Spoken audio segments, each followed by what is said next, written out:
ఒక అడవిలో చిన్న కుందేలు చిన్ను తన అమ్మతో సుఖంగా ఉండేది. ఒక రోజు ఒక భయంకరమైన పులి అడవిలోకి వచ్చి అక్కడ ఉన్న జంతువులను బెదిరించింది.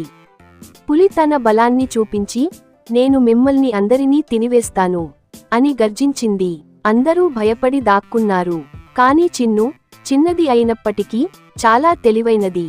అది పులిని ఎదుర్కోవడానికి ఒక యుక్తి ఆలోచించింది. చిన్ను పులి దగ్గరకు వెళ్లి, మహాపులి, మీకంటే బలంగా ఉన్న మరో పులి ఉన్నాడు. అతను మిమ్మల్ని ఎదుర్కోవడానికి సిద్ధంగా ఉన్నాడు అని చెప్పింది. పులి కోపంతో, నన్ను అతని దగ్గరకు తీసుకెళ్ళు అని గర్జించింది. చిన్ను పులిని ఒక బావి దగ్గరకు తీసుకెళ్లి, అతను లోపల ఉన్నాడు అని చెప్పింది. పులి బావిలోకి చూసినప్పుడు అది తన ప్రతిబింబాన్ని చూసుకొని అది మరో పులి అనుకొంది.